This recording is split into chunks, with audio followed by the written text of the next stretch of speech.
conference rooms of any elite. Sam Seder. They are unanimous in their hate for me, and I welcome their hatred. We must guard against the acquisition of unwarranted influence, whether sought or unsought, by the military-industrial complex. The Majority Report with Sam Seder. Ever get the feeling you've been cheated?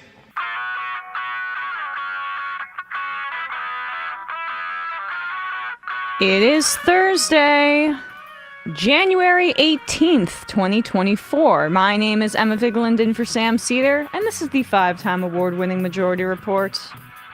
We are broadcasting live steps from the industrially ravaged Gowanus Canal in the heartland of America, downtown Brooklyn, USA.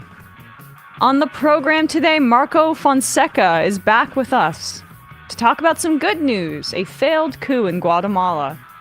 And later in the show, Robin Wonsley, Democratic Socialist, recently reelected to the Minneapolis City Council, will be with us to talk about her race, her policy priorities, and more. Meanwhile, the U.S. strikes Yemen, one of the poorest countries on Earth, for the 4th time. We're disrupting shipping. Maybe try the ceasefire, and they'll stop. Pakistan strikes back at Iran along the border, reportedly killing 9 people. Tensions escalating exponentially in the region. Speaking of the slaughter in Gaza, families are fleeing one of the last functioning hospitals, Nasser Medical Center in southern Gaza, Khan Yunis, amid Israeli assaults.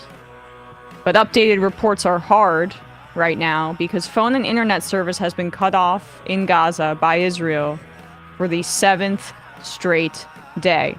But the White House is concerned, they say.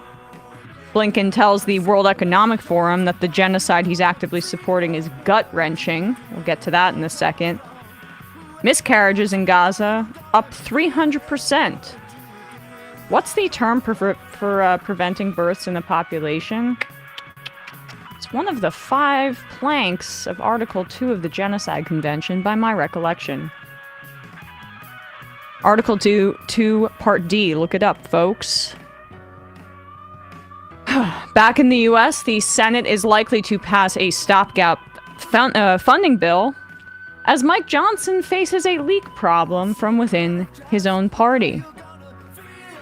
Progressive Senate Democrats mount opposition to a bipartisan border crackdown deal as Texas continues to refuse to comply with the feds. Not the first time. SCOTUS prognosticators fear the Supreme Court may overturn the Chevron doctrine based on initial arguments. Hakeem Jeffries won't oppose Summer Lee's re-election despite AIPAC pressure. Slight improvement to Pelosi there. Trump is still probably going to win New Hampshire despite Nikki Haley's all-out blitz. An Ohio state candidate may be forced to use her dead name, she's a trans woman, after Republicans use an arcane law to target her. And lastly, Greenland is shedding 20% more ice than previously estimated, researchers find. Not good. The globe continues to warm. All this and more on today's program. Welcome to the show, everybody. It's an EmMajority Report Thursday. Despite those headlines, we actually have guests with like 2 semi-positive kind of stories to speak with. That might be a bit of a reprieve for people. But before we get to that, we have to welcome back our dear friend, Bradley Alsop, back from his honeymoon. Hello. Tanned. Shaved head. Bronzed. Although, like, I saw you shaved your head. I did. Quite early in the year. But it just grew back like a chia pet. Yeah, we got him on the screen? There he is. It's just fibrous. You just add water and I grow back. I mean, that really... It looks good. Thank you. Yeah. I mean, it's... I feel rejuvenated. I feel excited for the year. With the beard, too, you kind of got the Travis Kelce, thing going on. Yeah. Very football player. Yes. And hello to Matt, as always, but your old news. Yeah, I've been here. Yeah, been... Thank you, Matt, for manning the ship in my absence. It's nice to have the Thursday crew back in effect, though. I agree. And we'll have Matt Binder back in the fun half, I believe, right? Back from his trip, his conference. Congratulations to Bradley. Sounds like it was the best honeymoon ever. I am sure was. quite Lasted jealous. the full length, which is a good sign. Yeah. No. Marriage didn't end. Yes. So happy to hear that. Let's start here. Tony Blinken, Secretary of State, was at the World Economic Forum in Davos. That's the place where rich people fly in on their private jets and then say, hey, governments, tax us. And then when they deal with their own governments, they say, but not in that way. If you look at Ken Klippenstein's coverage of it last year, it was a lot of how do we get these people to stop quiet quitting? And maybe it's things like we can, instead of emails, we can send them video messages so they can see our affect. And it's like, okay, CEOs, this is why you get. This is not why you get the money. The ownership structure of the capitalist economy is why you make the money, not you have like good interpersonal skills with your workers, right? Or that you're some sort of like genius in above the rest of us plebeians. But I mean, that's largely the function of this. People might remember the clip of that man going off about the taxation point. I forget who then went on Tucker Carlson. I'm blanking on his name. And then Tucker Rutger Bregman cut the segment. Yes. So that's the brief. The brief summary of Davos. But you also will have politicians come through and answer questions, and Blinken did amid a tumultuous time for his tenure as Secretary of State, to say the least. He spoke with the one and only suck on that, Thomas Friedman. Suck on this, Thomas Friedman. Suck on this is, excuse me. And Thomas Friedman, generally, he's a terrible person and insufferable, but this is a good question at the very least. No follow-up, though.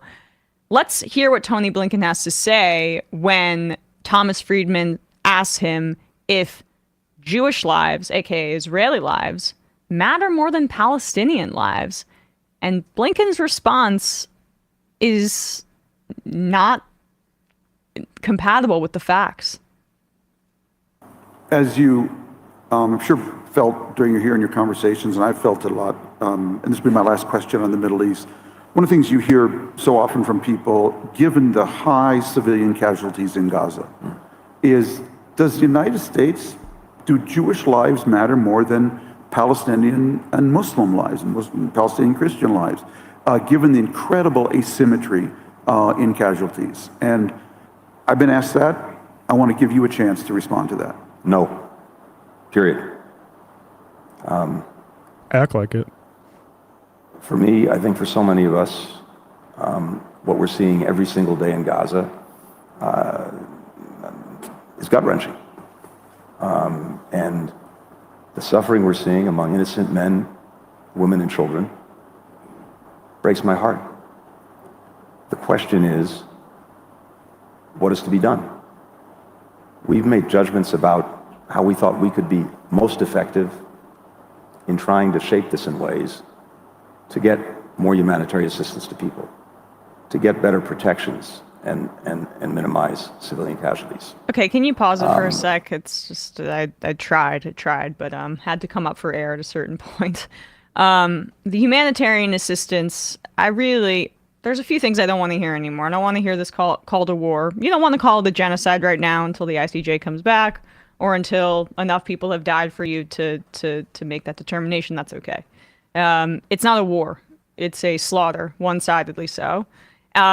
The other thing I don't want to hear anymore is about humanitarian assistance, because Israel controls Gaza's borders, land and sea, and they control what comes in and what comes out. And this has now been reported in the New York Times, okay, that the aid trucks that are coming in are getting basically taken apart by IDF soldiers, inspected, and if there's like I read about an example about tent poles, because tents were included in some of these trucks, but that could be used for a bomb. Turn the whole truck around. They're deliberately preventing aid from coming in.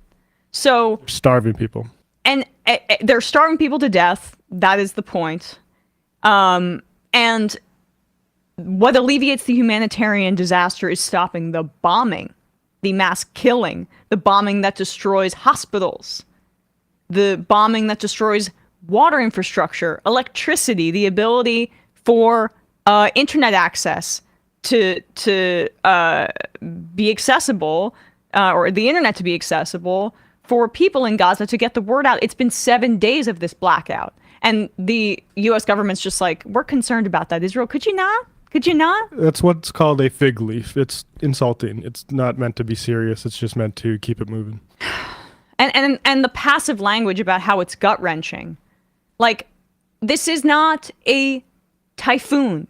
This is not an earthquake. These are acts of human beings by our with our bombs, with our tax dollars. These are acts of governments. This is not something natural and unstoppable. It could be stopped by him right now if he wanted to say ceasefire now, or at least you could kind of rein the Israelis back in.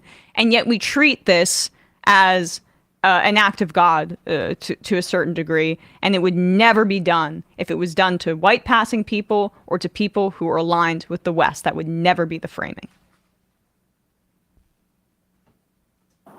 And at every step along the way, not only have we impressed upon Israel its responsibilities to do that, we've seen some progress in areas where, absent our engagement, I don't believe it would have happened.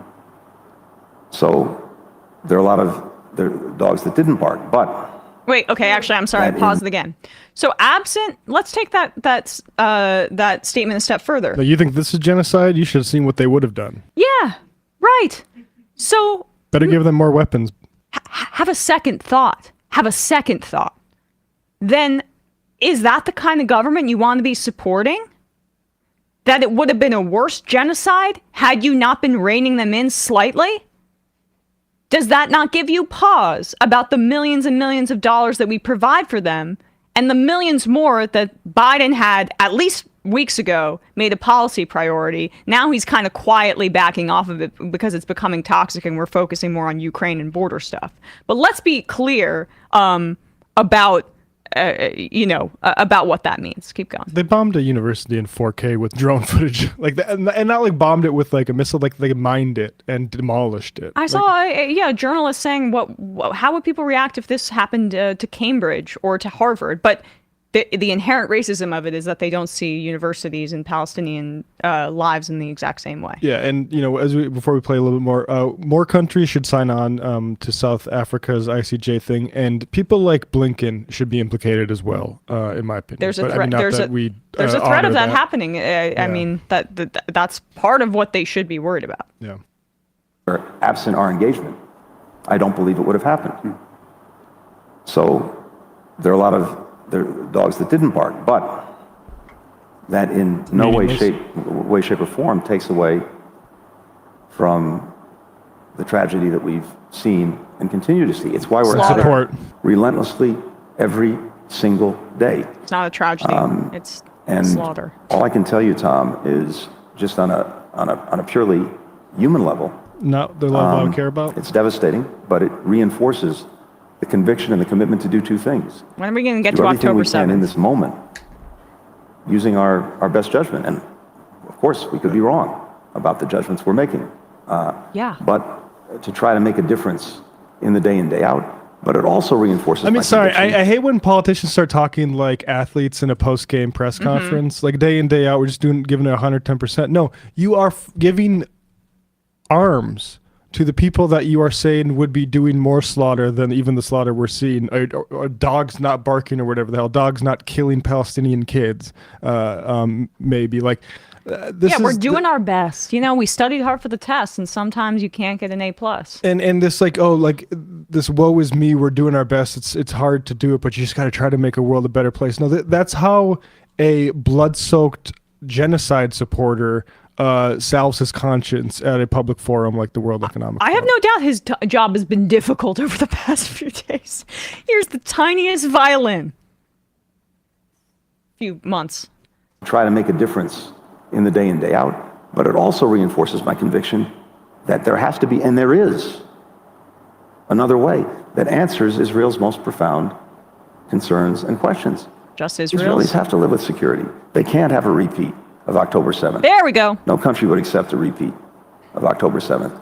And I think, Well, not by way of 48. justification, but just by way of explanation, it's hard to overstate the psychological impact on the country as a whole of what happened on that day. And there are large swaths of the world, going back to one of the first things you said, where information technology, information All right, environments... let's pause this for a second. Yeah, Israel.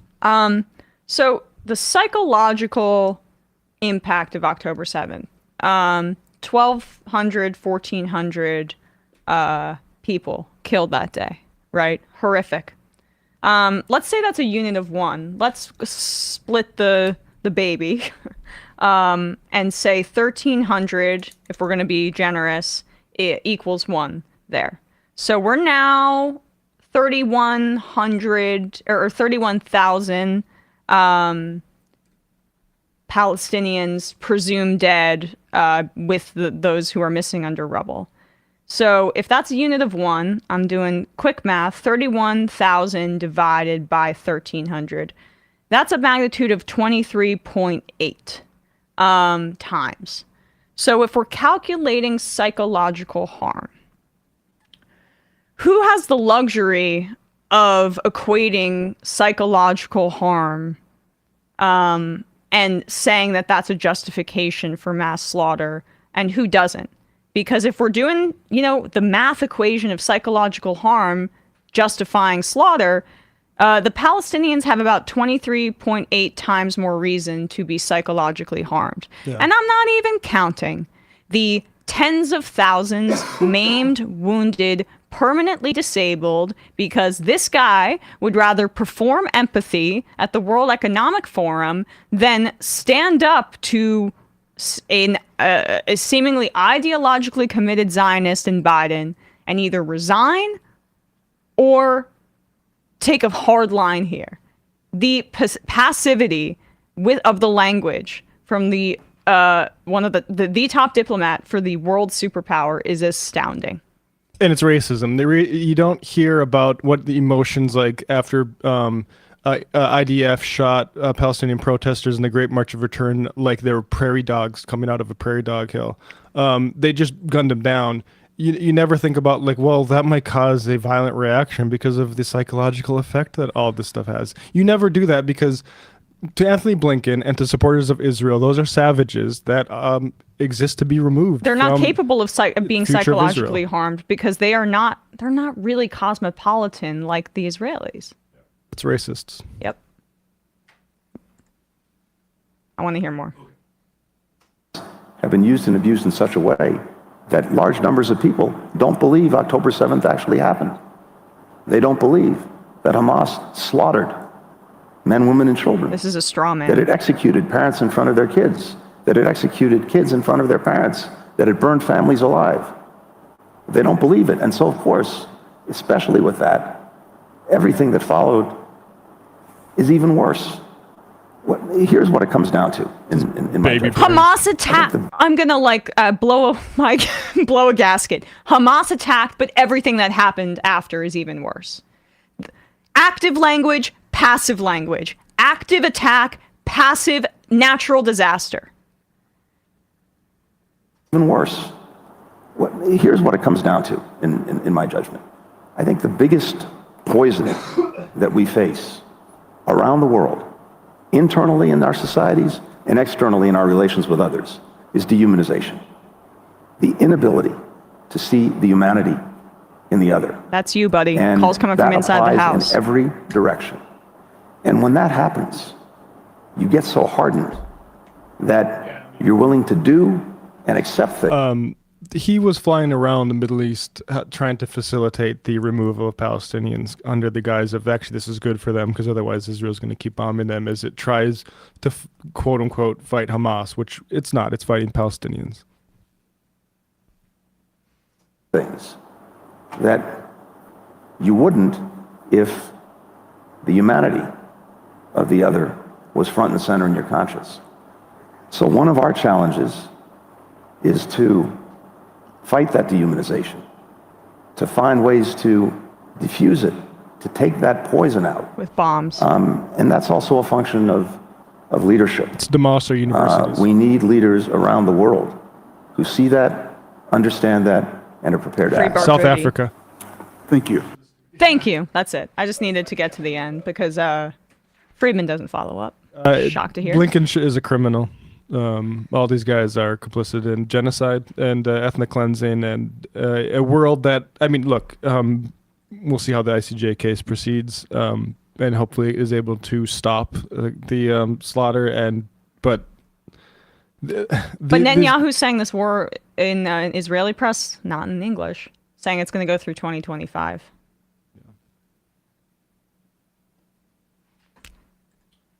Okay.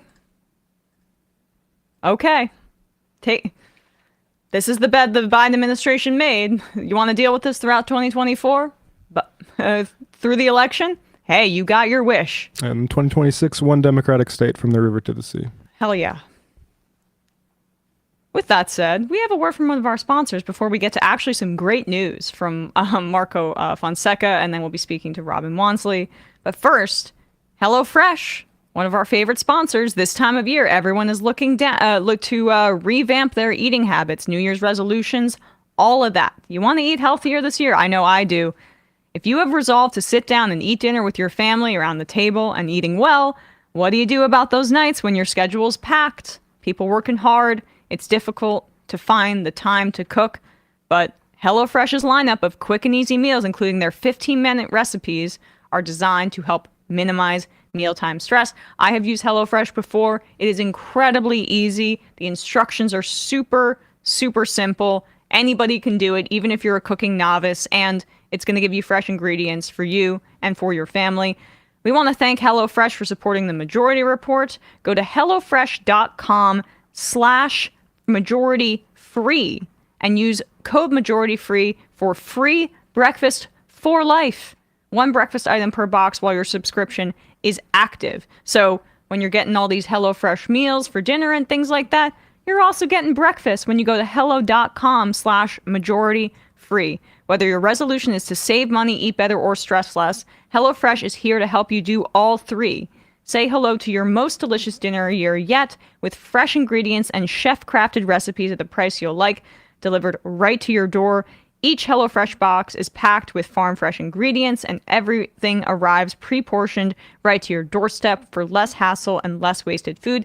I got a really great pasta dish from them, a kind of like curry-ish chicken with rice and vegetables as well. It's super easy, and you can also scale it to like how your household is structured, how big it is, how small it is. Go to HelloFresh.com/majority-free and use code majority-free for free breakfast for life.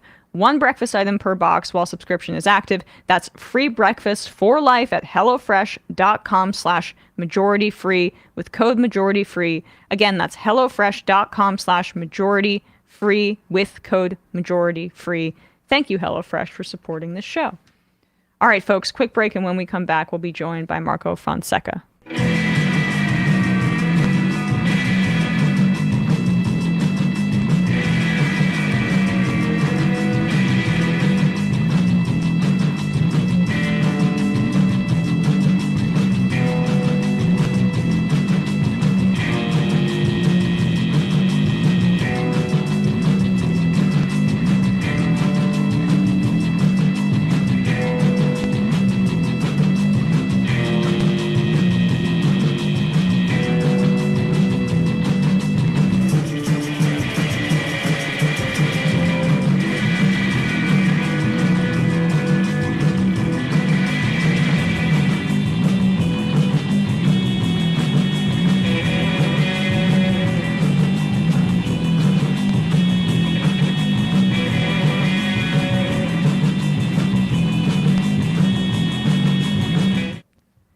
We are back, and we are joined now by Marco Fonseca, professor of Latin American and International Studies in the Department of International Studies at Glendon College, York University, proprietor of the Refundación Ya Spanish language Substack. Marco, welcome back to the show. Thank you so much for coming on. Thanks for having me back. So we finally have some good news to share on the program, and it was a little scary there for a second. But Bernardo Arévalo sworn in as president of Guatemala on Monday. Marco, when you've been on the show before, we spoke about some of the fears of what could happen because there were many efforts to try to delegitimize this election. Coup fears as well. Right up until Monday, there were a lot of kind of scary moments that luckily did not come to pass. Before we get to the more recent events, for people who maybe didn't listen to your past appearances on the program, who is Bernardo Arévalo? Why is his election so historic? And what does it represent for Guatemala? Bernardo Arévalo de León is the he's the president of Guatemala. He was the candidate of a relatively newly formed political party called Semilla, which translates as seed. This party got only organized in Guatemala in 2019, and this political party emerged out of the protests in Guatemala in 2015, large-scale protests against corruption, against impunity, and so on. The protests that managed to overthrow a government back then in 2015. Arévalo is also a man who has spent the last 20, 30 years of his life working as an academic, working as a consultant, working as a diplomat for Guatemala in various capacities in various countries. But most important of all, Bernardo Arévalo is the son of Juan José Arévalo. Juan José Arévalo is important in Guatemalan history. In fact, is important in Latin American history because he was the first democratically elected president of Guatemala back in 1944. And that means exactly 80 years ago. So Juan José Arévalo was very important because he was not only the first democratically elected president of Guatemala in the 20th century, but he also was an innovator, a real reformist. He was a man who brought to the country, badly needed transformations from the social security system to the first labor code of the country and so on. I mean, education, social policy, social programs, and so on. Bernardo Arévalo then is the son of this dearly remembered president of Guatemala, the first president of the October Revolution, the Guatemalan Spring, from 44 to 54, which was eventually overthrown by the U.S. through a CIA-backed coup d'etat against President Jacobo Arbenz. So Arévalo carries a lot of weight on his shoulders. The legacy of his father, the memory of the people, democratic expectations, and obviously the massive levels of corruption and impunity against which his party has been fighting since 2019 as part of Congress, and citizens have been fighting since 2015 as part of social movements. And that historical weight is so important to understanding it, especially with the attempts to overturn, his election when we're talking about the history of coups in Guatemala, and also the fact that the U.S. seemingly did not stand in the way here, which is different than, of course, the history of what happened to his father's successor. But what led up to this moment being so historic in the sense of, how long has the right and corrupt interests how long have they had control of Guatemala's government? And what were some of the ways that they tried to keep him from taking power? The extreme right, what we can call the neoliberal right in Guatemala, mixed with elements of corrupt politicians, corrupt business elites, members of the armed forces, all implicated in narco trafficking, and so on. They have been in power in Guatemala since really the early 1990s, since the government of a man now dead, whose name is Álvaro Arzu, whose son is an important leader of what Guatemalans call the Pact of the Corrupt, in Congress. So the elites of Guatemala, namely the CACIF, that's the most important corporate syndicate in the country, they have been in power since the early 1990s. However, they managed to establish some kind of political stability in the country from the 1990s all the way to 2015. What happened in the 2010s in Guatemala is that you get this again, extremely right-wing government elected to office in 2013 or so, the government of Otto Pérez Molina. And what happens with this government of Otto Pérez Molina is that the levels of corruption in government, in the private sector, among the members of the military and so on, really exceeded everything Guatemalans were accustomed to. The levels of corruption were so excessive, so grotesque, so blatant, Guatemalans couldn't take it anymore. And Guatemalans knew about this because of the work of the UN Commission Against Impunity in the country, known as CICIG. CICIG put out a number of reports in 2014 and especially in 2015, which effectively left government corruption naked for everybody to see. When people realized what was happening in Guatemala with their money, their taxes, their government, the state, public common resources, and so on, they took to the streets in 2015. And that is where Arévalo essentially got his teeth as a politician. Bernardo Arévalo had never really participated in politics as such. He'd been a diplomat, but not really a politician. In 2015, Arévalo goes to the plaza, the square, public spaces, and participates in demonstrations and so on against, well, the excess and corruption that the government of Otto Pérez Molina had driven the country into. Now, 2015 was important. It was a watershed moment for Guatemalan history because it overthrew that government of Otto Pérez Molina and everybody was celebrating. This is the beginning of something new. A new politician emerged, seemingly out of nowhere, from the outside, they call it. This was a comedian, a guy who again had no experience doing politics in the country. His name was Jimmy Morales. He was like, I cannot even begin to tell you how unbelievably incompetent this man was. He, not even as a comedian was he actually good. He was like utterly terrible. As a comedian, B-rate at best. This guy somehow manages to become president of the country in 2016. And what he does is begin a process which I have called in so many of my writings, a process of restoration. That is to say, when people were expecting change, when people were expecting something new, what does he begin to do?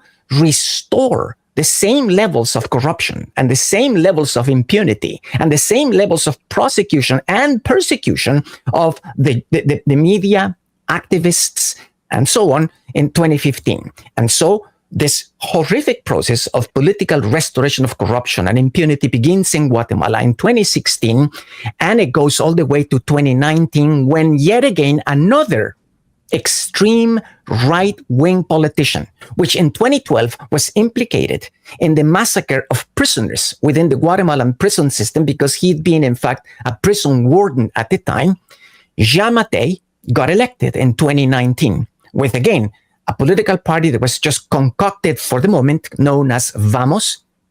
And this political party put Giammattei in power. And with Giammattei, once again, levels of corruption are going to reach unbelievably unprecedented levels, like not even CICIG, the Commission Against Impunity and Corruption, had revealed in 2015. Now, these are times of pandemic. It was very difficult for any government around the world. But for Giammattei, the solution to the pandemic was very easy. He got on he got on television, gave a press conference to the country in early days of the pandemic, and he essentially told Guatemalans that the solution was very simple. You're on your own, he told everybody. You're pretty much, it's up to you. In other words, in Spanish, sálvese quien pueda, save yourselves, because we're not going to do anything about you. And indeed, the government didn't do anything for Guatemalans, but what they did was use the pandemic as a means to enrich themselves. One of the most grotesque corruption scandals is going to break out then, which is to say, Guatemala went to Russia, supposedly to purchase Russian vaccines against the pandemic. But we know that the value of the vaccines was excessively overpriced, exaggerated. Lots of money was spent on the vaccine, which took such a long time to arrive in the country. And when it arrived in the country, it didn't arrive in the quantities that were originally announced. Anyhow, it was a massive scandal, number one. Number two, just to give you two examples of scandals with the Giammattei government. A group of investors from Ukraine, from Russia, and so on, went to Guatemala, middle of 2021, 2022, their idea was to expedite the process of getting a license to lease a massive piece of land along the Pacific coast in one of Guatemala's most important commercial ports. They wanted to lease a piece of land, obviously, to facilitate the process of bringing commodities into and out of the country, plus who knows what else. The point is that they didn't want to go through all the hurdles. They didn't want to go through all the red tape. So what they did, reportedly by the New York Times, is essentially stuff a massive amount of money in US dollars, rolled it up like a cigar into a carpet, took it to the Giammattei presidential residence. I remember literally this. Handed it over to, apparently, reportedly, to the president. And of course, this was denounced by one of Guatemala's special prosecutors, still in the office of the public ministry, despite the fact that Consuelo Porras, the chief of the public ministry, was already working to protect corrupt politicians. So after Sandoval denounced what it became known as the red carpet scandal in Guatemala, he went into exile. He began to be prosecuted. Charges began to be laid against him, not against Giammattei. The chief of the public ministry protected him. Point is that the elites, the right-wing politicians, the business elites, and so on, they've been in power in Guatemala since pretty much the transition to democracy in 1985. It worsened in the beginning of the 1990s, all the way to, well, pretty much 2023. The significance of Arévalo is that he stands against this long-standing tradition of extreme right-wing neoliberal rule, corrupt politicians, narco-trafficking interests, and so on. It's the significance of this moment really cannot be overstated. So Absolutely. when Guatemalans went to the streets on January the 16th, the 15th to celebrate, I mean, I was celebrating with them. I'm sure. I mean, everything that you have laid out for us explains just why this is so historic. Then just tell us about the efforts to undermine the victory and how it reached a fever pitch, but he still did end up getting sworn in. I guess just after midnight is my recollection. At 1 a.m. Monday or Tuesday, or the day after, because those efforts went up to the 11th hour, almost, literally. So tell us about what happened there. It's incredible. It's actually a story worthy of a kind of a magical realist novel from Latin America. Not even Gabriel Garcia Marquez would be able to come up with a plot like this. It's unbelievable. Oh, gosh, I remember her books. Yes. I mean, really, honestly. I mean, this defies reality. This is what this is all about. But let me just quickly outline it for you. The second round of elections took place on August the 20th. That's when Arévalo won the second round of elections and was confirmed as the winner of the elections. Immediately after winning the elections, I'm talking about the very first days of September, the public ministry, through the special prosecutor's office, FESI, headed by an extreme corrupt judicial official known as Rafael Curruchiche, began to actually demand a review, access to, and a review of the election documents. I'm talking about the ballot boxes. I'm talking about the actual ballots people used to vote for candidates. They wanted to have access to all documentation on the argument, on the assumption that a fraud had been committed. Now, this is crazy stuff, because if anybody had committed a fraud in Guatemala, it was not Semilla, it was not Arévalo. It had been the parties that this FESI people, that Curruchiche, that the TSE and so on, had been defending themselves since January.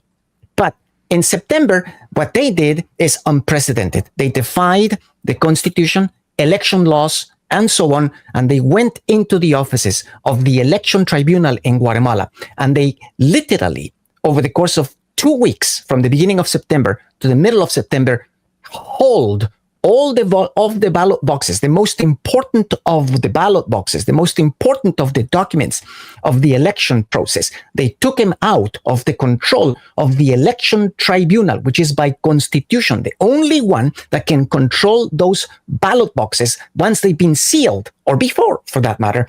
And they took them away. And then from the middle of September until the early days of December, the public ministry, through Rafael Curuchiche, concocted a case against the elections, arguing that it had been, in fact, a fraud. And what's amazing is that they used the example of Donald Trump to make their case. How so? They argued that, not only had there been false signatures, dead people voting, and so on, classic stuff, but they also argued that the software used to tabulate the votes on election date had actually been rigged, so that the software used to tabulate the votes on election day had actually spewed out more votes in favor of Arévalo than the votes he had actually received. This was a complete lie, complete concoction. It never happened. But they did. They launched this case. They built this essentially castle of sand, this house of cards. And once they were done doing this, in early December, they organized a press conference, which is completely out of this world. And Curuchiche, the special prosecutor named as such by Consuelo Porras, the chief of the public ministry, who is on the United States Engel list of corrupt officials in Guatemala. So in early December, Curuchiche put on a press conference and essentially declared the elections null and canceled, because fraud had been committed, and so on and so forth. This is crazy. A few days later, Congress, in the waning days of the legislature, and the waning days because they're supposed to wrap up also by January the 14th. So by the end of the first week of December, Congress, following on the case of the special prosecutor Curuchiche, lifted the immunity of the magistrates, members of the High Election Tribunal of the country. So 108 votes were more than 108 votes, of course, but 108 votes were sufficient to lift the immunity of the election authorities of Guatemala. And this is significant because if you lift the immunity of the election authorities in Guatemala, then you can prosecute them. And if you prosecute them, you can get rid of them. If you get rid of them, you can install your own. And if you install your own, you can declare the entire process, again, completely null. They were trying to do this. And in fact, they did this. Election authorities ended up going into exile, 4 of them. And this marks the turning point here. The US acted very quickly. And this is apropos the point you were making. This is a kind of a happy historical coincidence. Yeah, why did they come out on the right side of this? This is interesting, and I have a kind of conjecture about this, and the conjecture is twofold. On the one hand, I think that it's a democratic administration. I mean, in my view, they are wreaking havoc around the world. We know this. But in the State Department, there is also a handful of State Department officials who are in charge of affairs in Latin America, like Brian Nichols. And I think these people somehow are genuinely interested in the fate of democratic elections in places like Guatemala. This is not always the case. Is it also potentially as well that Arévalo is not he's more center-left as opposed to all-out socialist? 100%. If Arévalo were an all-out socialist, or even more radical than that, they would not be as enthusiastically supporting him at all. Number one. Number two, Arévalo has been visiting the U.S. and having meetings with U.S. State Departments from pretty much day one after his election on August the 20th. So Arévalo has been cozying up to the U.S. and the U.S. State Department for sure. Also, the U.S. in the interest of the U.S. not to lose Guatemala to the sphere of China, not to lose Guatemala not to lose the Guatemalan vote in favor of Ukraine, not to use the Guatemalan vote in favor of Israel, and so on. All these things are important, as the question of migration is important to the US. They want to continue this collaboration around migration, narco trafficking, and so on. So all of these things are things that Arévalo has promised he will continue, he will enhance, and he will in fact expand all of this. But there is also, a kind of a really anti-right-wing discourse coming out of the State Department, which is frankly kind of disconcerting, because this is not the case all over around the world, and is rarely the case also in Latin America. So there's a happy coincidence of circumstances here, which have to do obviously with global politics and regional politics and local politics. But without that backing, especially without the fact that in early December, the US declared 300 Guatemalans as engaging in corrupt activities and put them all on the Engel list. And among the 300 Guatemalans that the US declared as being involved in corruption, they included the 108 Congress members who voted to lift the immunity of the election authorities. This sent a strong message to Guatemala, very strong, especially to the power groups like the Constitutional Court, the Justice Court, and so on.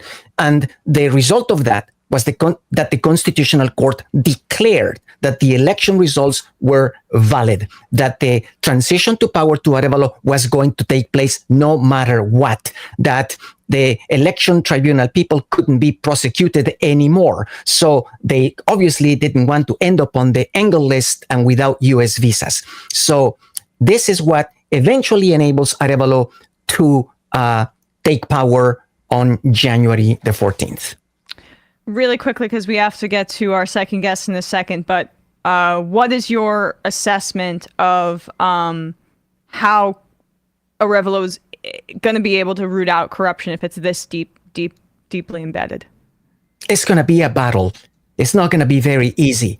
Arévalo and his administration are not going to be able to do it by themselves. They are going to need the support of social movements. They're going to need the support of collective organizations, civil society groups, indigenous movements, which, by the way, is also another important factor throughout this entire process. Without the support of indigenous movements, without 105 days of action led by indigenous groups, Arévalo would have not taken power on January the 14th. So the task ahead is gigantic. Uprooting corruption in Guatemala is not a matter of just taking a broom to the state institutions and cleaning things up. This is institutionalized. This is systemic. This is linked to the Guatemalan corporate elites, the Guatemalan neoliberal elites, and so on. So it's not going to be very easy. And so without the support of activists, social movements, indigenous peoples, civil society, without a democratic articulation, as I like to call it, Arévalo is not going to get very far. Well, great news overall, Marco. Thank you so much, as always, for your expertise and for your input here. The Substack is called Refundación Ya. Refundación Ya. You should just say it instead of me. It's a Spanish language Substack, and you're also a professor in the Latin American International Studies Department at Glendon College, York University. Marco, thank you so much for coming back on the show. Really appreciate it, and glad you brought some good news with you. My pleasure. All right, folks, quick break, and when we come back, we'll be speaking to Robin Wonsley.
We are back, and we are very pleased to be joined now by Robin Wonsley, Minneapolis City Council member serving Ward 2. Robin is a Democratic Socialist and the first ever Black Independent Socialist City Council member. Robin, thank you so much for coming on the show today. Thank you so much, Emma, for having me in Majority Report. I manifested this like 3 years ago, and it's finally happened. So I'm so excited. Well, I'm so excited to have you because we need more folks like you actually serving in government. Let's start here. What's your background? How did you get into organizing? How did you get into politics?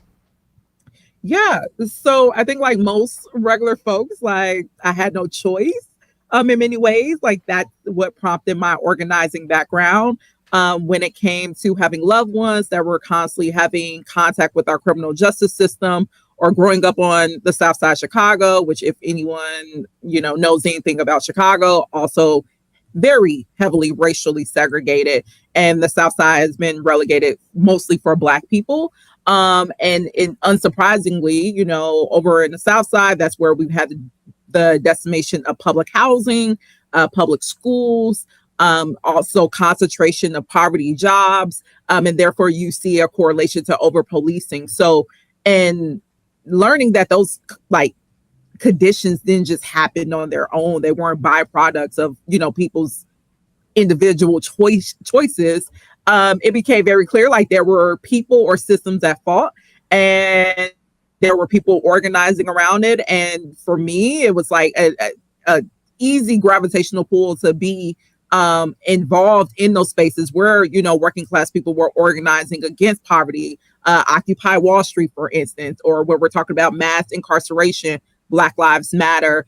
So I've had that trajectory of being part of the social struggles, the fight for 15, and knowing like throughout those struggles, there were leftists and socialists, Black and brown, Latino socialists that's at the forefront saying capitalism is like the fault of all of it. And so if we're really looking to create different conditions that support our collective well-being, then we also have to be anti-capitalist inherently, and centralize that in the work that we do with working class people. And George Floyd was murdered here in Minneapolis, which caused, one of the most significant uprisings in U.S. history. And I was out here with thousands of others in the streets demanding justice for George Floyd, but a new mandate on public safety. And it felt like the right time to bring in a socialist politics and independent politics into our political, the political beast, which is City Hall, and finally show we can have a different model of political representation that brings in our social struggles, bring in our movements, that brings working class people into this work of putting or creating societies and communities where the needs of the people are prioritized over profits, essentially, over the needs of corporate interests or wants. And I've had the opportunity to do that now a little over 2 years, and really excited to have 2 more years to show the fruits of this work, the fruits of this politics, and how it can transform drastically everyday conditions for ordinary people. Absolutely. And again, congrats on your reelection. I'm curious, what brought you to electoral politics in that way? Because, socialists and other people on the left, I'm not speaking for everybody, but sometimes electoral politics are not necessarily the avenues for change that people necessarily feel is like the most expedient or the best way to build power. But, you chose to engage with electoral politics at a time when a lot of people are feeling disaffected, especially with, like, say, the Biden administration's support for Israel's genocide in Gaza. How do you get people, socialists and other people on the left, to engage in electoral politics in the midst of this kind of horrible time where people are feeling so disaffected? Mm-hmm. And, I want to name, I was one of those disaffected folks. For me as an organizer for 10 years here in Minneapolis, oftentimes I was the opposite side of like our local elected officials, like protesting and organizing around demands like a 15 minimum wage or even bare minimum like police reform so we can prevent the shooting and killing of Black and brown people in our communities. I often found myself as a result of that, contesting the decisions made by public officials and also feeling the apathy that everyday people feel in terms of not seeing their political elected leaders really represent their interests and their needs. Again, George Floyd was like a wake up moment, I think, for many of us, where it became clear for me of, these people in elected positions, like we elect them. And while they might betray our interests, like we have the ability to send our folks in. And we should be doing that because, throughout society, throughout the U.S. history, it hasn't just been public officials that's been creating transformative change. That has always happened through the collective organizing of working class people, and oftentimes having to push elected officials to do the right things, to make the right decisions. And I thought, in the midst of George Floyd, also in prior struggles, like, what if we just had one person, one independent socialist, one person beholden to working class people in these seats to use the bully pulpit that you have as a elected official to bring forward the demands and the aspirations of everyday people, and to then use every tool in your chess box as an elected official to then advance those needs, to bring solutions forward, and then to bring broader, constituencies together around these proposals. And we've been able to do that here in the city of Minneapolis, especially around public safety beyond policing. We're investing in alternatives to just having a cop show up, because we know that is not the model for keeping our community safe. We've been able to even do that around climate initiatives, something as what you would not think is like super radical, but like we just passed pilots for sidewalk plowing here because we had one of the most snowiest winters in our city's history as a result of climate change. And people all across the city was like hurting themselves. People with disabilities, people who have strollers or, with families, they couldn't get around our city. And it's like, well, it should be our responsibility to make sure our sidewalks are clear. That's part of safety. Also with policing, I'm very, very proud of the work that me and my DSA colleagues did early in our term, where oftentimes we were the lone votes against these PTSD settlement claims by officers who were part of this long history within the Minneapolis Police Department of engaging in racist and violent and sexist actions towards, our residents. And then after George Floyd, hundreds of millions of dollars are now being, grabbed up by these officers who left, many of them with bad, horrible misconduct histories, who have lied publicly about what they've done. And we voted down a lot of these, or voted against, a lot of these settlements. And for 2.5 years, it felt like we were screaming into an echo chamber until we finally voted down, the first time this ever happened in the city of Minneapolis history, a settlement claim for an officer that beat and unjustly imprisoned a Black man named Jaleel Stallings. And he was claiming PTSD? Yes. Oh, well, I mean. Exactly. So, for me, that is the part of hope. Like, we're here to bring hope into these spaces where it's hostile. We know city halls all across the country are hostile to working class people. And that's a charge of socialists coming into these spaces, engaging in the electoral project to show that what we've been told is impossible is actually possible. And what is it like then to kind of deal with a mayor in Jacob Frey who said a lot of, the right things to the national press in the wake of George Floyd's killing. But in the end, of course, he kind of is quite a status quo Democrat and has vetoed things like the wage increases for gig drivers and for Uber and Lyft in Minneapolis. How do you wield your power when the mayor of the city is somebody much more aligned with, like, say, the neoliberal wing of the Democratic Party? No, thank you, Emma, for pointing that out, because I want to highlight, again, this kind of connects to the prior question of, that apathy towards the electoral project in a way. When you see mayors like Jacob Fry or Eric Adams or, former mayor of Chicago, Lori Lightfoot, we're seeing essentially post George Floyd all across the country. There was this conservative backlash movement to this revolutionary moment that happened in 2020 following George Floyd's murder by Minneapolis police. And my council came in right in the re-election of Mayor Jacob Fry. And I want to know independently for my race, like I, had to claw my way into that election. Like the corporate establishment fought tooth and nail to keep me out of office. I had to endure a brutal recount process. So I came in with 14 votes. And in a political minority with Jacob Fry, as you mentioned, the status quo kind of spokesperson of our city, conservatives status quo spokesperson of our city, I came in the wake of that. And it could have been very easy for me to like play it safe, to say I'm have a low profile until the right conditions align.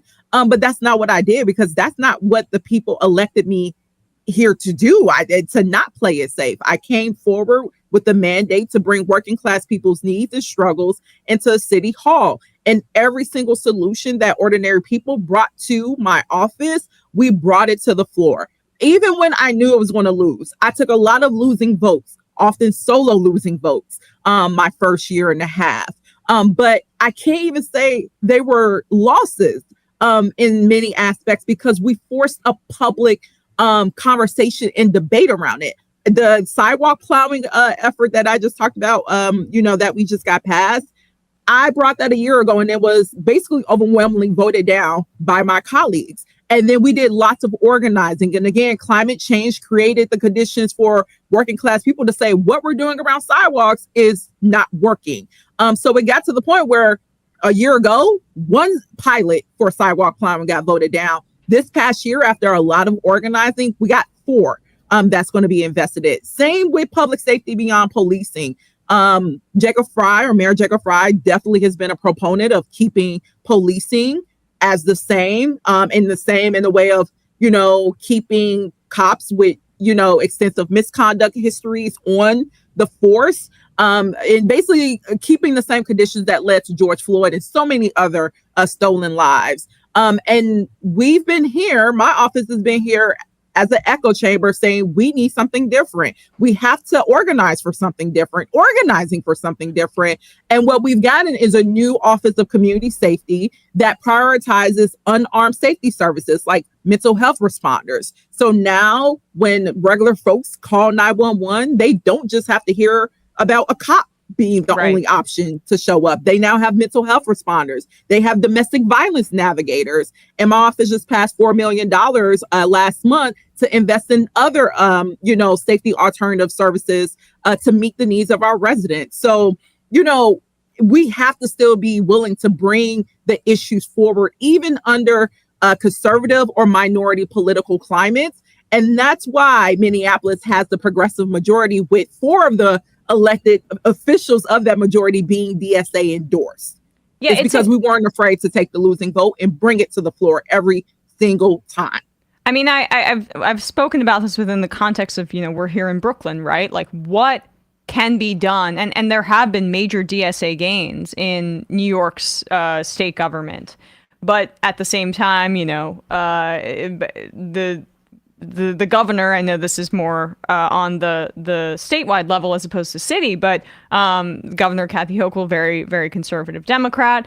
However, you see different ways that the leverage of just having a few of those folks in government has changed things dramatically, including her center-right anti-labor state Supreme Court pick getting shot down because the DSA candidates here, representatives here in New York were able to make that change. And that's just one of the ways that things can change, and leverage can change quickly once you get people who are actually representatives into office as opposed to representatives of other interests. And, Minnesota and Minneapolis in particular, they're just really, you guys are leading the way in many ways on making the city a more progressive place that I think a lot of other blue states can steal from. Unfortunately, of course, the governor and the mayor vetoed those wage increases for Uber and Lyft drivers. But you spoke a bit about the gains that you've made in policing, some of the activism that you've done with teachers unions as well. What are some of like the big hallmarks of progress that you would point to in your time in the city council that you feel wouldn't have been able to happen, honestly, before some socialists and left candidates started to gain power?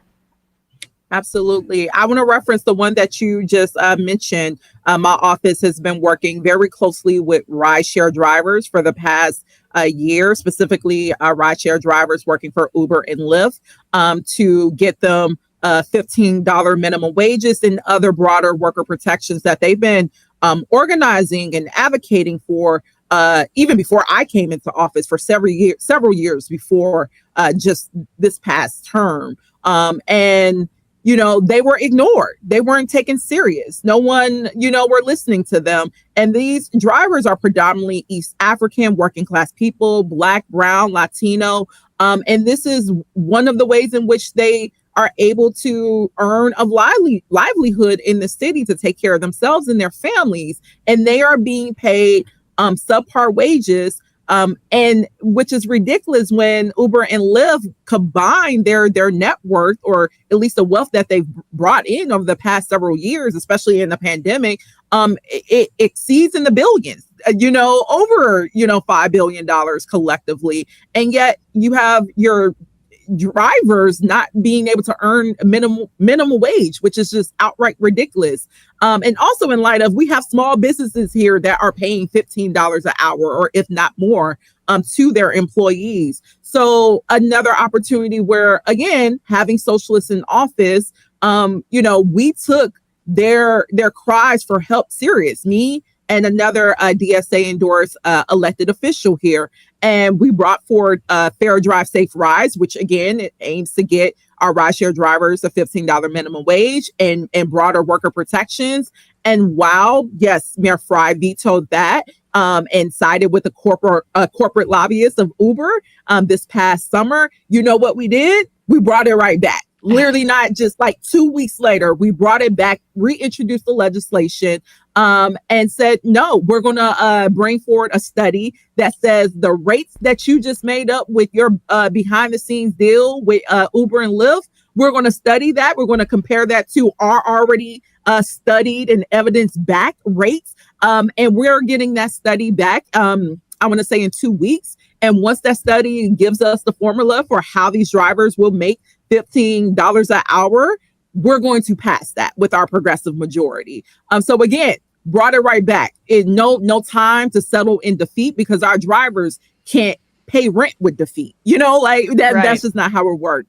And so for me, that is a hallmark. Like, we are on track to pass one of the strongest rideshare driver protections in the country. And I'm really excited to set that standard and have that be a springboard for other stronger labor protections. I also want to just note another quick example with climate change. For 10 years, there was our indigenous and East African residents who live in one of the most polluted communities in our city.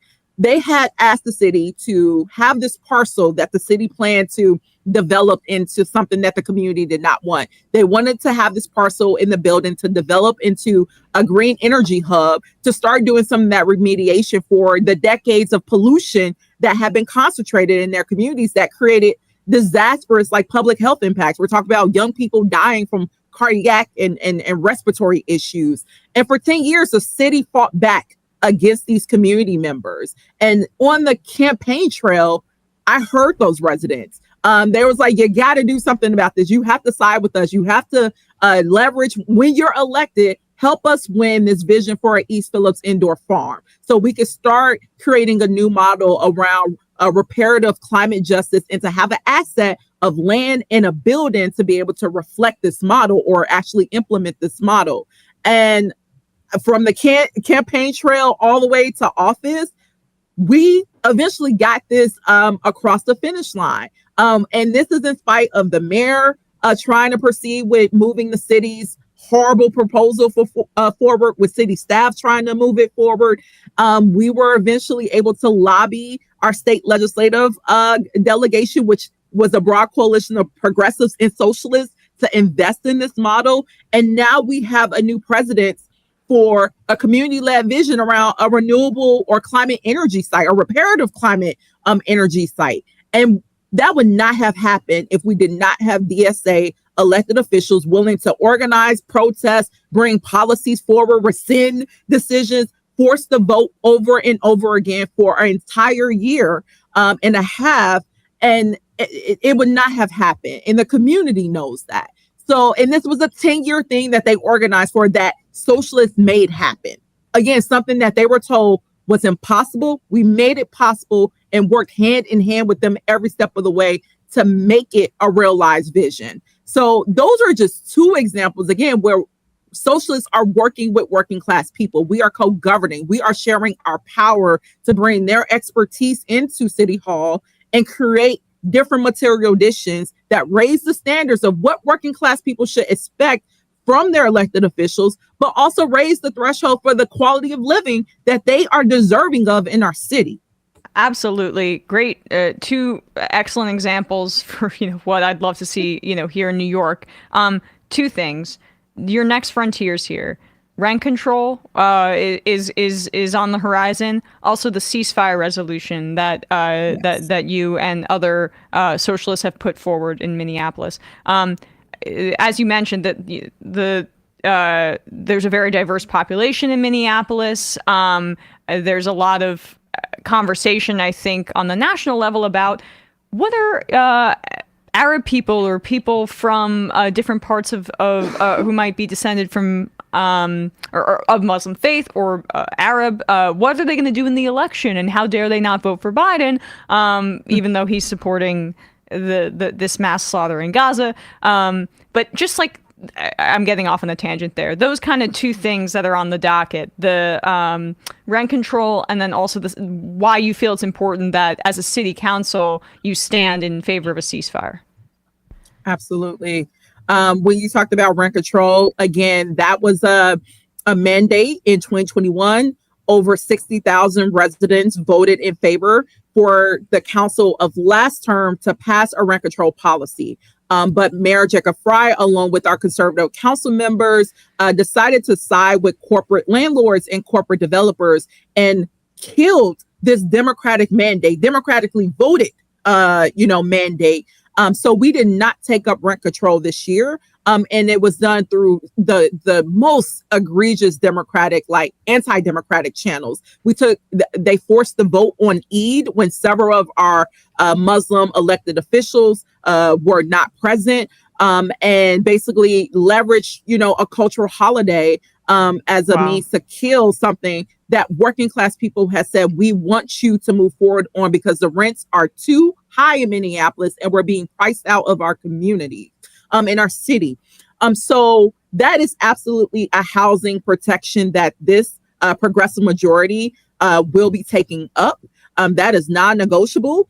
I know many of us campaigned on that, saying like, okay, the conservatives and Mayor Jacob Frey and the corporate developers killed the last term, but we're back again. And not only with rent control, but I have to highlight, we have to pair rent control with other broader package of housing and renter protections, because we know rent control is only one small piece of it. So for instance, my office is looking at right now, there's thousands of vacant residential and commercial properties sitting empty.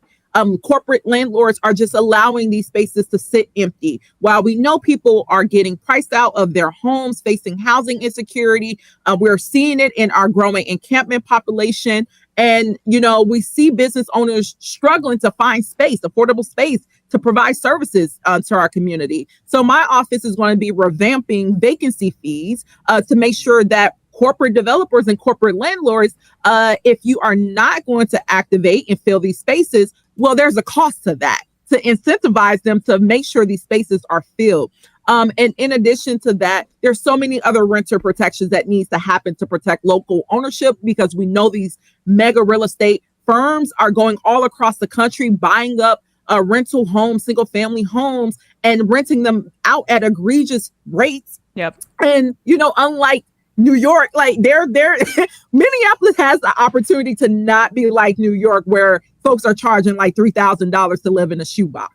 And definitely is going to have to be a charge of this progressive majority to really move forward on that. And then also when you talked about ceasefire, this is another moment, I would say, in October 7th, when the tragedy happened in Gaza. Immediately residents of all backgrounds, Jewish residents, our Muslim residents, reached out to our office in desperation saying, we know there's going to be military escalation as a result of this. We need to do something, and we need to do something and stand in solidarity with Palestinians and Jewish folks who are, there and all across the country, saying, you will not escalate this in our name. You will not take lives of Palestinians and civilians in our name.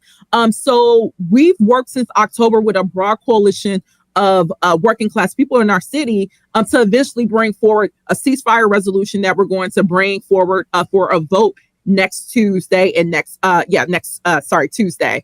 And it's important that, again, this is a bully pulpit that we have as city officials in representing one of the largest cities in Minnesota, and also where we have 2 U.S. senators that have had no actions or have taken no public stances for a ceasefire. It's important that we use our platform to do this bare minimum thing, to show our residents that we stand against genocide. We stand against it here. We stand against it in Gaza. We stand against it everywhere.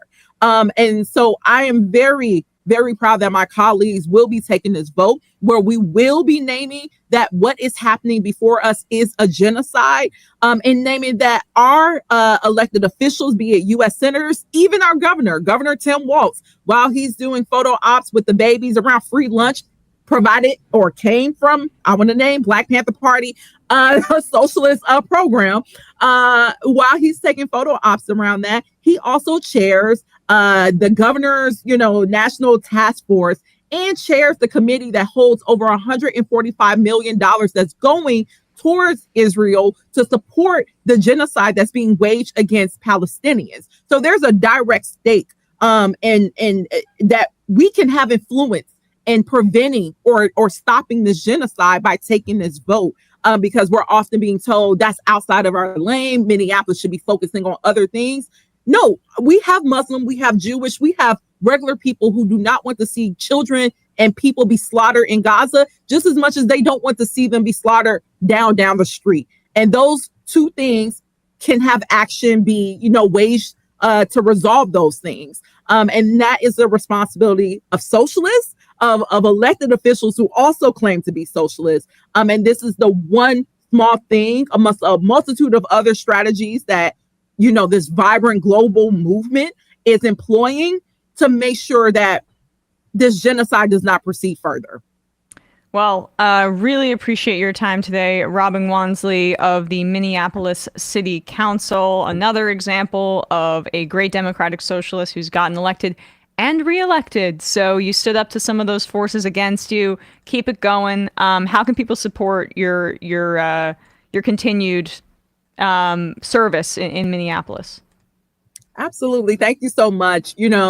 I have several social media handles that people can follow our work and figure out or see how they can support.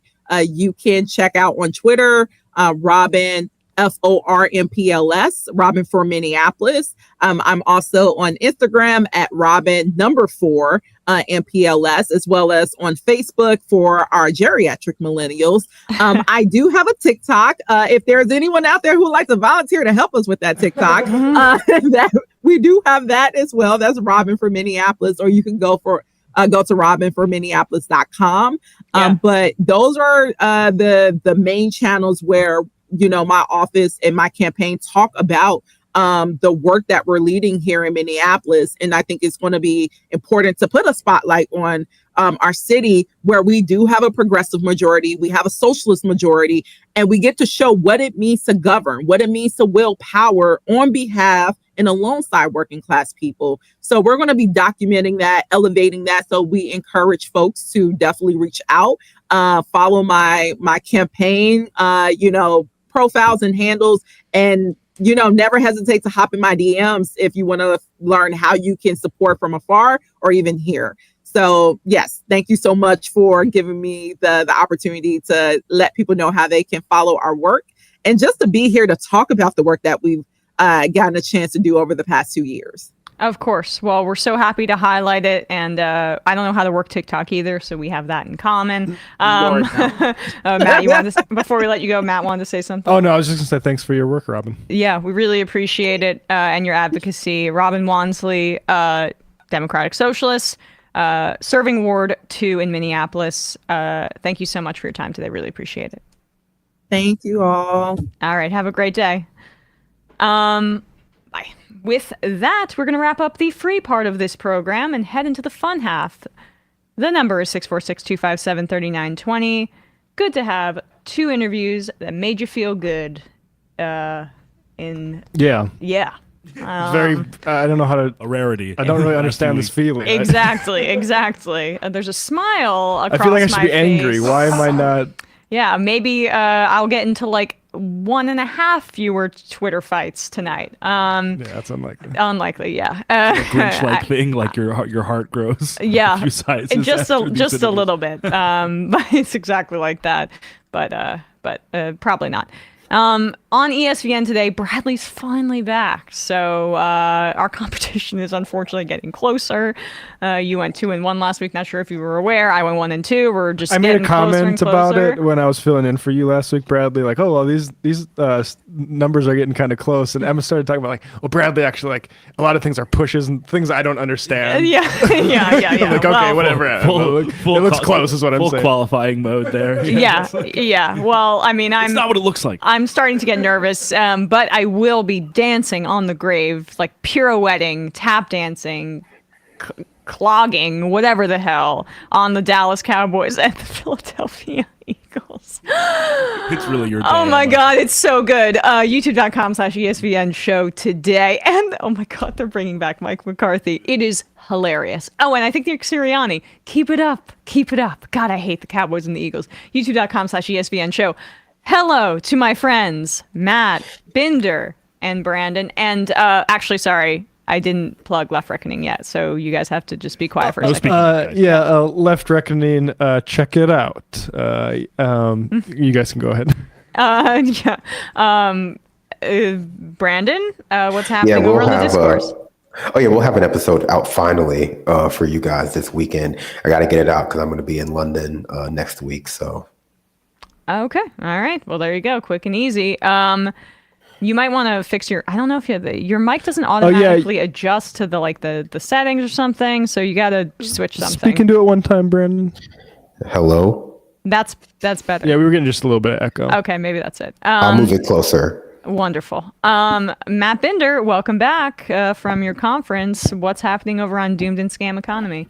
Oh, it's great to be back, and it's so great to see you all once again. And this week on Doomed, I did an episode with reporter Owen Higgins, and we talked about CES, what the dystopian tech we saw was, what some good stuff that we saw was, and we also spoke. We broke down, what happened with the Iowa caucus and Trump and the GOP primary field.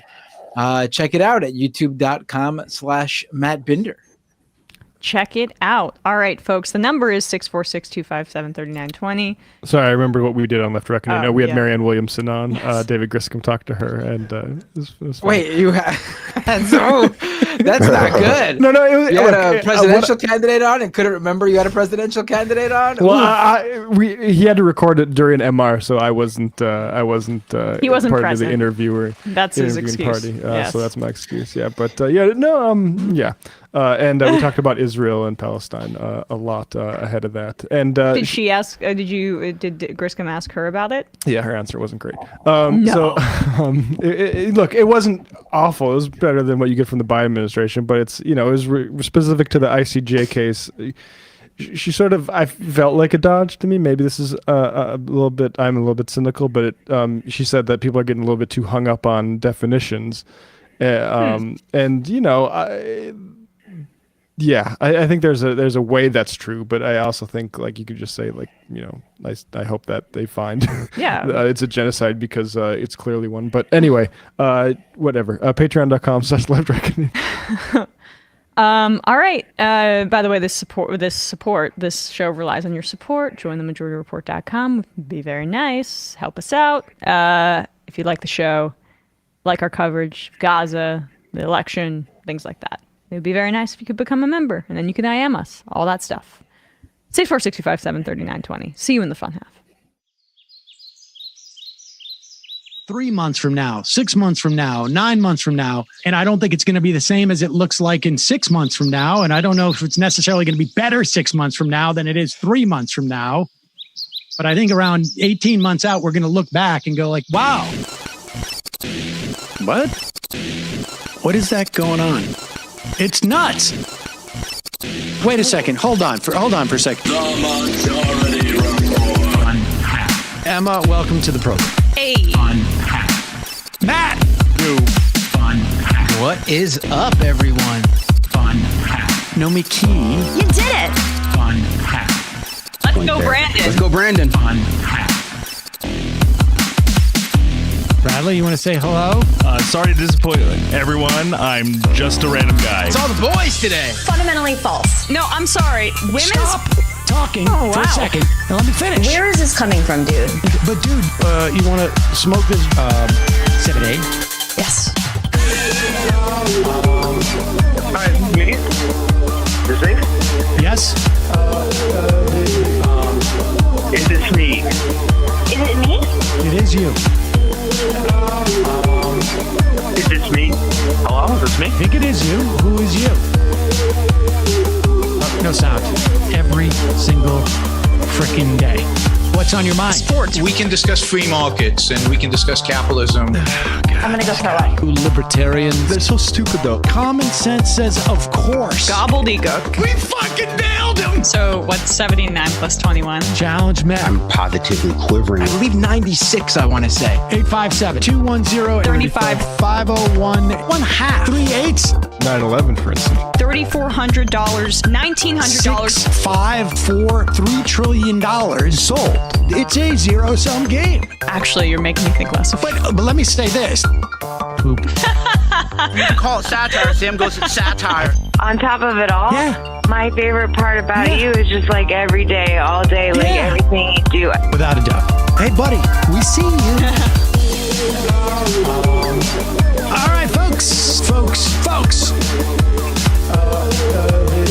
It's just the weak being weeded out, obviously. Yeah, sun's out, guns out. I don't know. But you should know. People just don't like to entertain ideas anymore. I have a question. Who cares? Our chat is enabled, folks. I love it. I do love that. Look, gotta jump. Gotta be quick. I gotta jump. I'm losing it, bro. 2 o'clock. We're already late, and the guy's being a dick. So screw him. Sent to a gulag? Outrageous. Like, what is wrong with you?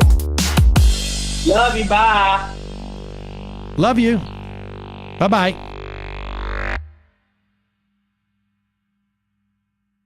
3, 2, 1. Sorry, We are we're talking back. about VR goggles. Yes. Binder, what did you find about VR goggles? You can finish your All thought. right. So at CES, the Apple Vision Pro is coming out in a few weeks. I have not tried that. Apple does not have they don't have a presence at CES because they do their own thing.